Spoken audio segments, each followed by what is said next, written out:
അഹമ്മദാബാദ് വിമാന അപകടത്തിൽ അട്ടിമറിയുണ്ടോ എന്ന് അന്വേഷിക്കുമെന്ന് സിവിൽ ഏവിയേഷൻ സഹമന്ത്രി മുരളീധർ മോഹോൾ.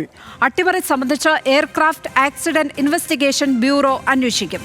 ബ്ലാക്ക് ബോക്സ് AAIB പരിശോധിക്കുകയാണെന്നും മോഹോൾ വ്യക്തമാക്കി. ശ്രീജിത്ത് ബാലകൃഷ്ണനാണ് വിവരങ്ങളുമായി ഇപ്പോൾ നാഷണൽ ഡെസ്കിൽ നിന്ന് ചേരുന്നത്. ശ്രീജിത്ത്, ഈ അട്ടിമറി പരിശോധന എപ്പോൾ തുടങ്ങും എന്നാണ് പറയുന്നത്?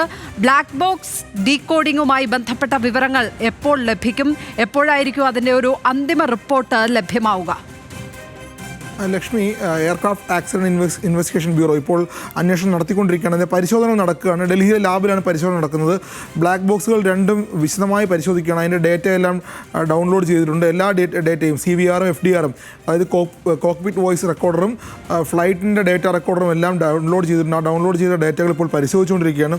അതിനിടയിലാണ് ഇപ്പോൾ ഇങ്ങനെയൊരു വാർത്ത വരുന്നത്. അത് സ്വാഭാവികമായി അപകടമുണ്ടായി ആദ്യ ദിവസങ്ങളിൽ തന്നെ അട്ടിമറി സാധ്യത ഉണ്ടോ, അല്ലെങ്കിൽ അട്ടിമറിയാണോ വിമാനാപകടത്തിന് പിന്നിൽ എന്ന രൂപത്തിൽ വലിയ ചർച്ചകൾ ഉണ്ടായിരുന്നു. അത് തുർക്കി അടക്കമുള്ള രാജ്യങ്ങളെ ബന്ധപ്പെടുത്തിക്കൊണ്ടൊക്കെ തന്നെ വലിയ അട്ടിമറി സാധ്യതയെക്കുറിച്ചുള്ള ചർച്ചകൾ നടന്നു. ആ ചർച്ചകളൊക്കെ അന്ന് തള്ളിക്കളയുകയും ചെയ്തിരുന്നു. കാരണം അങ്ങനെ ആ ചർച്ചകൾക്ക് ഒരു പ്രസക്തിയുമില്ല. കാരണം ഇന്ത്യയിലെ വിമാനാപകടത്തിന് അട്ടിമറി സാധ്യത ഒരു കാരണവശാലും ഇല്ല എന്ന വാദം അന്ന് പിന്നീട് വരികയും ചെയ്തിരുന്നു. ഇതിനെ പാകിസ്ഥാനുമായും തുർക്കിയുമായും ഒക്കെ കണക്ട് ചെയ്യാനാണ് അന്ന് ശ്രമിച്ചിരുന്നത്. പക്ഷേ ഇപ്പോൾ അന്വേഷണത്തിൻ്റെ പരിധി വിപുലീകരിച്ചിരിക്കുന്നു.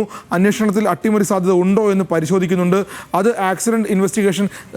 എയർക്രാഫ്റ്റ് ആക്സിഡന്റ് ഇൻവെസ്റ്റിഗേഷൻ ബ്യൂറോ അക്കാര്യം വിശദമായി പരിശോധിക്കുകയാണ് എന്ന് കേന്ദ്ര വ്യോമയാന സഹമന്ത്രി തന്നെ പറഞ്ഞിരിക്കുന്നു. അദ്ദേഹം ഒരു പൊതുപരിപാടിയിലല്ല, സ്വകാര്യ പരിപാടിയിലാണ് പറഞ്ഞത്. എങ്കിൽ പോലും അത് വലിയ സാധ്യതയാണ്, അല്ലെങ്കിൽ ഒരു വലിയ സ്റ്റേറ്റ്മെൻറ്റാണ് അത് മുന്നോട്ട് വയ്ക്കുന്നത്. കാരണം ഈ അപകടവുമായി ബന്ധപ്പെട്ട് വലിയ പരിശോധനകൾ കഴിഞ്ഞ ദിവസങ്ങൾ നടന്നിരുന്നു.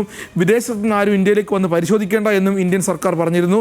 കാരണം അമേരിക്കയിലേക്ക് ഈ ബ്ലാക്ക് ബോക്സ് അയക്കുമെന്ന് ആദ്യഘട്ടത്തിൽ ചർച്ചകളുണ്ടായിരുന്നു. പിന്നീട് അമേരിക്കയിലേക്ക് അയക്കേണ്ട, ഇന്ത്യയിൽ തന്നെ പരിശോധിച്ചാൽ മതി എന്ന് തീരുമാനിച്ചു. ഇന്ത്യയിൽ പരിശോധിക്കാൻ തീരുമാനിക്കുമ്പോൾ ആദ്യം തന്നെ എയർക്രാഫ്റ്റ് ആക്സിഡന്റ് ഇൻവെസ്റ്റിഗേഷൻ ബ്യൂറോയ്ക്ക് അത് അന്വേഷിക്കാനോ അല്ലെങ്കിൽ അത് പരിശോധിക്കാനുള്ള ശേഷിയില്ല എന്ന് ആദ്യം വാർത്തകൾ വന്നിരുന്നു. പിന്നീട് ഞങ്ങൾ തന്നെ പരിശോധിക്കുകയാണ് എന്ന് AAIB വിശദീകരണക്കുറിപ്പ് ഇറക്കിയിരുന്നു. കേന്ദ്ര വ്യോമയാന മന്ത്രാലയം അത് അംഗീകരിക്കുകയും ചെയ്തിരുന്നു. അങ്ങനെ ഇപ്പോൾ AAIB അത് വിശദമായി അന്വേഷിക്കുന്നു. ഡേറ്റകളെല്ലാം ഡൗൺലോഡ് ചെയ്ത് കഴിഞ്ഞു. പരിശോധന നടക്കുകയാണ് എന്ന് പറയുമ്പോഴാണ് ഇതിൽ അട്ടിമറി സാധ്യതയുണ്ടോ എന്ന കാര്യം കൂടി പരിശോധിക്കും. അതും അന്വേഷണത്തിൻ്റെ പരിധിയിലുണ്ട്.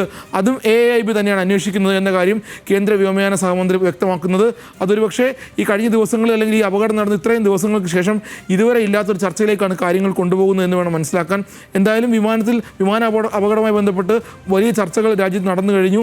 അതിൽ ഞാൻ നേരത്തെ സൂചിപ്പിച്ചതുപോലെ വിദേശ രാജ്യങ്ങളുമായി ഈ അപകടത്തിന് ബന്ധമുണ്ടോ? കാരണം അതിൽ വിദേശികളുണ്ടായിരുന്നു, ഇന്ത്യയുടെ ഒരു മുൻ മുഖ്യമന്ത്രി ഉണ്ടായിരുന്നു, അങ്ങനെ പ്രമുഖരായ പല ആളുകളും ഉൾപ്പെട്ടൊരു അപകടമാണ്. ആ അപകടത്തിൽ ഇനി അട്ടിമറി ഉണ്ടോ എന്ന് കൂടിയാണ് ഇപ്പോൾ അന്വേഷിക്കുന്നത്. എന്തായാലും വിശദമായ അന്വേഷണം നടക്കുകയാണ് എന്നാണ് കേന്ദ്ര വ്യോമയാന സഹമന്ത്രി കൂടി വ്യക്തമാക്കുന്നത്. ലക്ഷ്മി, തീർച്ചയായും അനിവാര്യമായി നടക്കേണ്ട ഒരു പരിശോധന തന്നെയാണ്. അങ്ങനെ ഒരു വിമാന അപകടം നടക്കുമ്പോൾ എല്ലാവരുടെയും മനസ്സിൽ അത്തരം സംശയങ്ങൾ, ആശങ്കകൾ രൂപപ്പെടും. അതിനുള്ള ഒരു ഉത്തരം, പരിഹാരം കൂടിയാകും ഇത്തരത്തിലുള്ള അന്വേഷണങ്ങൾ എന്ന കാര്യത്തിൽ സംശയം വേണ്ട. ശ്രീജിത്ത് ബാലകൃഷ്ണനാണ് നാഷണൽ ഡെസ്കിൽ നിന്ന് വിവരങ്ങൾ പങ്കുവച്ചപ്പോൾ.